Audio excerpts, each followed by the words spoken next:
Hello friends, আশা করি ভালো আছে সবাই।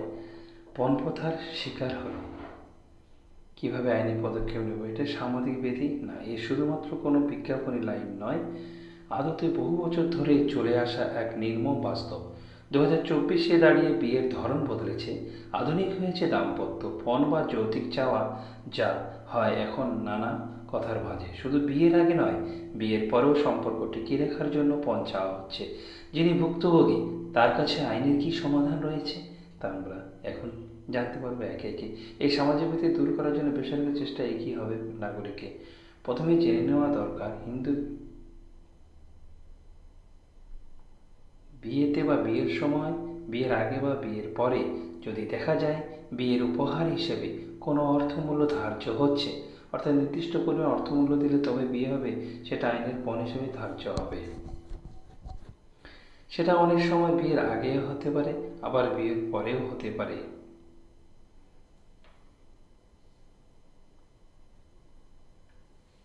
পণ বা যৌতুক নিষিদ্ধ আইন এ 4টি শাস্তি ধারা রয়েছে: সেকশন 3, সেকশন 4, সেকশন 4 এবং সেকশন 6। প্রসঙ্গত বিভিন্ন রাজ্য অনুযায়ী পণ ও যৌতুক নিষিদ্ধ আইনের শাস্তির কিছু পরিবর্তন ঘটেছে। আইনের সঙ্গে কোনো পরিবর্তন নয়, আইনজীবীর কথায় উদাহরণ হিসেবে বলা যেতে পারে সেকশন 3 এর যে পানিশমেন্ট সেকশন 1975 সালে পশ্চিমবঙ্গে, সেই পানিশমেন্ট সেকশনের সামান্য সংশোধন হয়। সেকশন 3 শাস্তি পশ্চিমবঙ্গের নিরিখে ধরা হলে অপরাধ প্রমাণিত হলে 3 মাস থেকে অধিক 3 বছর পর্যন্ত অপরাধীর হাজতবাস হতে পারে এবং অপরাধীর জরিমানাও হতে পারে 2,000 টাকা থেকে অধিক 10,000 টাকা পর্যন্ত। এখানে একটি নতুন সেকশন অন্তর্ভুক্ত করা হয়েছে, সেটা হচ্ছে সেকশন 4A।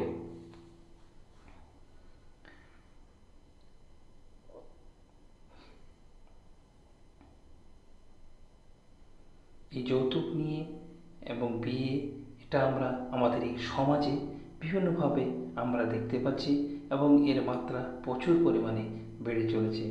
ইসলামে যৌতুক একটি জঘন্য পাপ বলে মনে করা হয়। যৌতুক দেওয়া ও নেওয়া অপরাধ। এই আলোচনায় সেকশন 6 খুব জরুরি বলে জানালেন আইনজীবী মিন্টু চক্রবর্তী। তার কথায় আইনের বইতে লেখা থাকলেও এটা নিয়ে আলোচনা খুব কম হয়। ধরুন, কনেকে উদ্দেশ্য করে সম্পত্তি দেওয়া হলো। সেকশন 6-এ বলা হয়েছে, যাকে যৌতুক দেওয়া হয় সেই মহিলা ভিন্ন অন্য কেউ সেটা পেলে যদি যৌতুক বিয়ে করার আগে নিয়ে থাকে, তাহলে বিয়ের 3 মাসের মধ্যে ওই যৌতুক যার উদ্দেশ্যে দেওয়া হয়েছে, এখানে কনে, তাকে হস্তান্তর করে দিতে হবে। অর্থাৎ কোনোভাবেই তা আটক রাখা যাবে না। যদি যৌতুক বিয়ের সময় বা বিয়ের পর নেওয়া হয়, তাহলে তা প্রাপ্তির তারিখ থেকে 3 মাসের মধ্যে দিয়ে দিতে হবে। আবার কখনো নাবালিকার সঙ্গেও এই ঘটনা ঘটে। ফলে নাবালিকা থাকা অবস্থায় যৌতুকের আদান প্রদান হলে তখন ওই নাবালিকার 18 বছর বয়স হবে, তার থেকে 3 মাসের মধ্যে তাকে যৌতুক হস্তান্তর করে দিতে হবে। যদি না দেওয়া হয়, তখন তার সেকশন 6-এর আওতায় শাস্তিযোগ্য অপরাধ বলে মনে করা হয়। হস্তান্তরের নিয়ম অনুযায়ী কোনো সম্পত্তির প্রাপ্য অধিকারী মহিলা যদি হস্তান্তরের আগেই মারা যান, তাহলে ওই সম্পত্তি প্রাপক মহিলার ওয়ারিশরা যদি দান করতে পারবেন। কিন্তু এই প্রাপক মহিলা তার বিয়ের 7 বছরের মধ্যে অস্বাভাবিক কারণে মারা যান, তাহলে তার সন্তান না থাকলেও সম্পত্তি মহিলার বাবা মায়ের কাছে হস্তান্তর করতে হবে। আর যদি সন্তান থাকে, তাহলে তার সন্তানকে ট্রান্সফার করে দিতে হবে। পণ শুধুমাত্র কনের বাড়ি থেকে চাওয়া হয় তা নয়, পুরুষ ও পণ প্রথার বিরুদ্ধে। আইনজীবী বললেন, সেকশন 2 ডাউরি পজিশন অ্যাক্টের আওতায় মহিলা ও পুরুষ উভয়ই সমান পাবেন। ডাউরি পজিশন অ্যাক্টে কোনো নির্ধারিত সময় নেই, অর্থাৎ বিয়ের 10 থেকে 15 বছর পরে যদি কেউ যৌতুক চায়, তা টিকিয়ে রাখার জন্য যৌতুক চায় এবং সেই অনুযায়ী অত্যাচার করে, সেক্ষেত্রে তার ডাউরি প্রভিশন অ্যাক্টের আওতায় আসবে। অনেক ক্ষেত্রে দেখা যায় অভিযোগকারিণী এমন কিছু করতে চাইছেন না যাতে পুরুষটির জেল বা ওই ধরনের শাস্তি হবে, কিন্তু একটা মীমাংসা করতে চাইছেন। আইনজীবীর পরামর্শ, সেক্ষেত্রে বিভিন্ন ব্লক প্রোটেকশন অফিসার রয়েছেন, তাদের কাছে যাওয়া যেতে পারে, মহিলা কমিশনের কাছে অভিযোগ করতে পারেন।